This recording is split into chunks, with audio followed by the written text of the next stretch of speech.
आप सभी छात्रगणों को नमस्कार। जो आज का अपना टॉपिक है वो है आउटसाइड माइक्रोमीटर। बहुत सारे बच्चे हैं जिनको आउटसाइड माइक्रोमीटर पढ़ने में, रीडिंग लेने में काफ़ी परेशानी आती है। इस परेशानी को दूर करने के लिए माइक्रोमीटर, आउटसाइड माइक्रोमीटर की ये क्लास बनाई जा रही है, ऑनलाइन क्लास बनाई जा रही है। देखो, जो माइक्रोमीटर होते हैं वो 3 प्रकार के होते हैं: आउटसाइड माइक्रोमीटर, इनसाइड माइक्रोमीटर और डेप्थ माइक्रोमीटर। जो ये आपके पास है ये आपका आउटसाइड माइक्रोमीटर है। क्या कारण है इसका आउटसाइड माइक्रोमीटर होने का? देखो, इसको ऐसे जब खोलते हैं, खोलने के दौरान बीच में ये जो गैप है यहाँ जॉब को फंसा दिया जाता है और ये बारी डाया मेजर कर पाता है। बारी डाया मेजर होने के कारण इसको आउटसाइड माइक्रोमीटर बोला गया। इसके बाद जो आपका आउटसाइड माइक्रोमीटर है इस प्रकार का होता है। जो आपका इनसाइड माइक्रोमीटर होता है ये बेस है, जो ये फ्रेम ये बदल दिया जाता है, उसका फ्रेम ऐसा नहीं होता। और जो आपका डेप्थ माइक्रोमीटर है उसमें एक लंबा ऐसे बेस बन जाता है, फ्रेम बन जाता है। तीनों में फ़र्क होने का यही कारण है, जो इसके फ्रेम है फ्रेम चेंज हो जाते हैं। बाकी पार्ट हैं जो ऐसे ही सेम टू सेम काम करते हैं। रीडिंग उसी प्रकार से ली जाती है सभी की जिस प्रकार से आउटसाइड माइक्रोमीटर की ली जाएगी। अब जो ये आपके पास आउटसाइड माइक्रोमीटर है, यदि आप इसको देखोगे तो ये देखो यहाँ इसकी रेंज दिखा दी गई है 0 से 25 mm, और ये यहाँ लिस्ट काउंट लिखी होती है 0.01 mm। हर किसी माइक्रोमीटर के ऊपर, माइक्रोमीटर जो मार्केट में अवेलेबल है वो रेंज के अकॉर्डिंग है। जो माइक्रोमीटर की रेंज रहती है आउटसाइड माइक्रोमीटर और दूसरे माइक्रोमीटर, जो माइक्रोमीटर की रेंज रहती है वो 0 से 25 mm, 25 से 50 mm, 50 से 75 mm, 75 mm से 100 mm, 100 mm से 125 mm, 125 mm से 150 mm। इस प्रकार से माइक्रोमीटर की रेंज होती है और प्रत्येक माइक्रोमीटर पर अंकित की जाती है रेंज। फ्रेम के ऊपर रेंज को अंकित कर दिया जाता है और उसकी लिस्ट काउंट भी अंकित की जाती है। उसके बाद जो ये आपका माइक्रोमीटर है ये क्रोम एल्यूमिनियम स्टील का बना होता है। इसका कारण है क्रोम इसलिए मिलाया जाता है इसमें ताकि चमक रहे, घिसे नहीं। एल्यूमिनियम, ये जो आपका ऊपरी पार्ट है एल्यूमिनियम आपको दिखाई भी दे रहा है। इसके अंदर जो इसकी ग्रेजुएशन बनाई गई, रीडिंग जो इसके ऊपर लिखी गई है ये बिल्कुल साफ दिखाई देगी, इसलिए इसको क्रोम एल्यूमिनियम स्टील का बनाया जाता है। जो ये काम करता है, इसका काम करने का सिद्धांत यानी कि प्रिंसिपल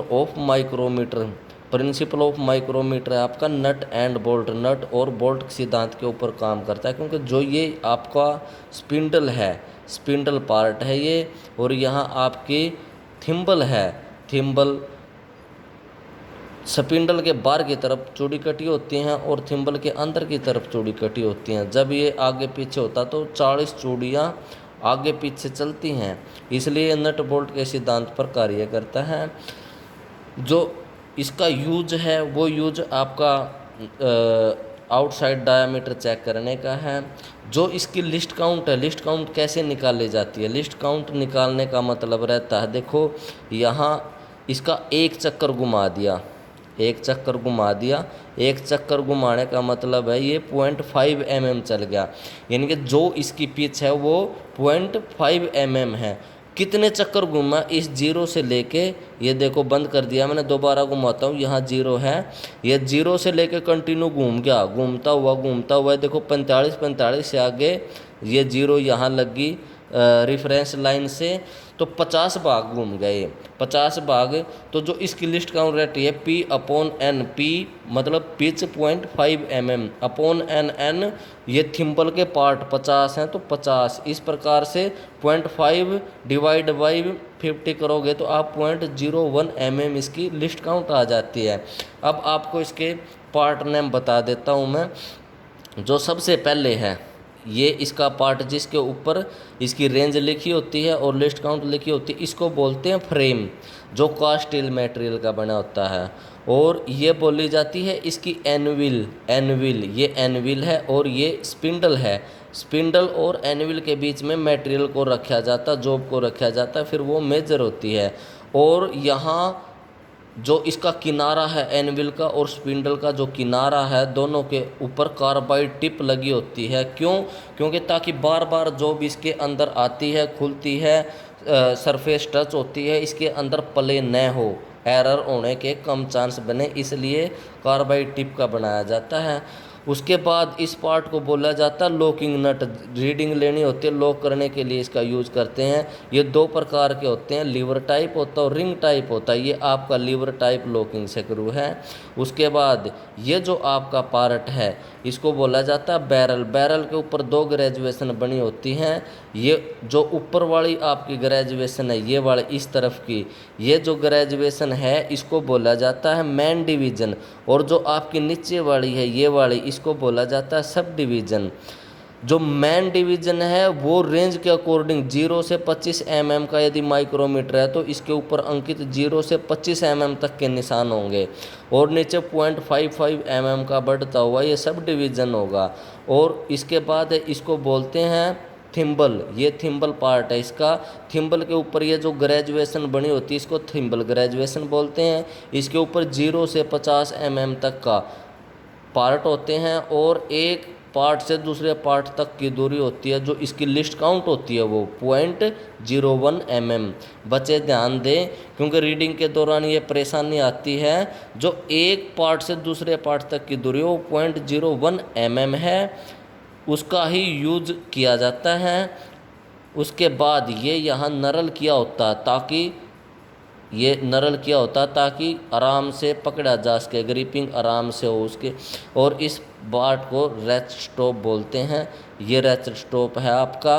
और यहीं से सी स्पेनर के द्वारा इसका एरर सेट किया जाता है। ये देखो मैं दिखा देता हूँ, ये आपका इसका सी स्पेनर होता है ये वाला।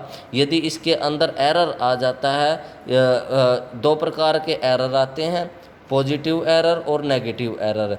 पॉजिटिव एरर में क्या होता है, जो रेफरेंस लाइन, ये देखो ये रेफरेंस लाइन है इसकी बीच वाली, जिससे थिम्बल की शून्य लाइन मिली होती है। बंद करने के दौरान आपको पता चलेगा यदि ये शून्य लाइन आगे पीछे होती है तो इसका मतलब एरर है। ये देखो रेफरेंस लाइन और जीरो लाइन दोनों अब मिली हुई हैं प्रॉपर। यदि मिली हुई हैं तो एरर नहीं है। यदि ये नीचे रह जाती है रेफरेंस लाइन से, ये जीरो यदि ऐसे नीचे रह जाती है तब आपका पॉजिटिव एरर होता है। और यदि ये शून्य लाइन आगे चली जाती है तो तब आपका नेगेटिव एरर होता है। इस प्रकार से माइक्रोमीटर में दो प्रकार के एरर होते हैं। और अब आपको इसकी रीडिंग के बारे में बताया जाएगा, रीडिंग कैसे ली जाती है। देखो ध्यान से आप, ये माइक्रोमीटर ऐसे मैंने छोड़ दिया है। जब आप पूरे का पूरा एक चक्कर इसका घुमा देते हो तो ये 0.5 mm दूरी तय कर लेता है। कितना खुला अब आपका माइक्रोमीटर? 0.5 mm। अब दूसरा चक्कर यदि घुमा देता है, दूसरा चक्कर, अब इसकी मेन स्केल देखो, अब ये 1 mm खुल चुका है।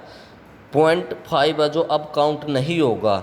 यदि इससे आगे एक और चक्कर घुमा देते हो आप एक और चक्कर घुमाने पर फिर शून्य मिला, 1 तो आपका पहले ही खुला हुआ है, 0.5 और आगे चला गया। कितना खुल गया आपका? 1.5 mm खुल गया है।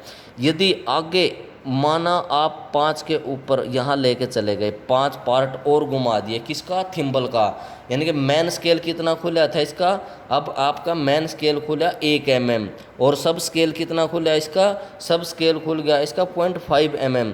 अब थिम्बल डिवीज़न कितना खुला इसका? 5 मल्टीप्लाई 0.01। क्यों? क्योंकि इसकी वो लिस्ट काउंट है। 0.01 क्या है? इसकी लिस्ट काउंट है। तो क्या करोगे आप, इसमें जोड़ दिया जाता है क्या क्या पार्ट दिया, जो मैन स्केल डिवीज़न अब आपको मैं बता देता हूँ। जो इसकी मैन स्केल डिवीज़न है वो कितनी खुली है? मैन स्केल डिवीज़न इसकी खुली है 1 mm की। तो आप कितना लिखोगे यहाँ?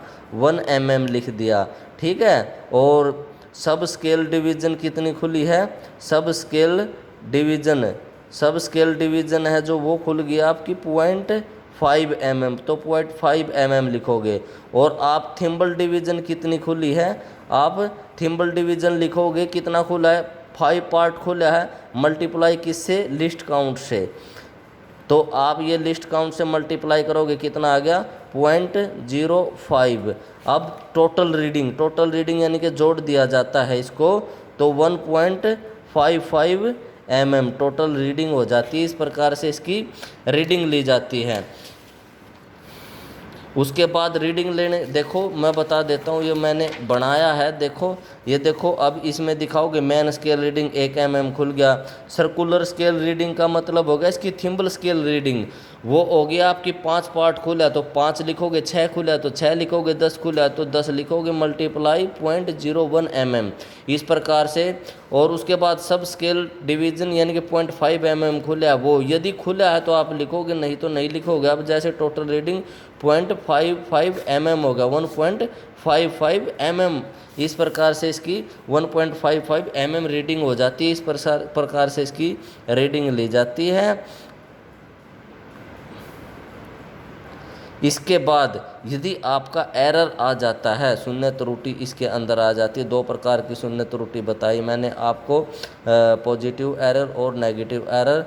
तो ये जो आपका सी स्पेनर है, इसकी सहायता से इसको यहाँ लगा के यहाँ लगा के इसको सेट कर दिया जाता है और आगे पीछे करके इसको सेट कर लेते हैं। इस प्रकार से माइक्रोमीटर का प्रयोग किया जाता है। इस क्लास को बच्चे ध्यान से देखें। आशा है कि इसको देखने के बाद आगे आपको माइक्रोमीटर यूज करने में कोई भी प्रॉब्लम नहीं आएगी। धन्यवाद।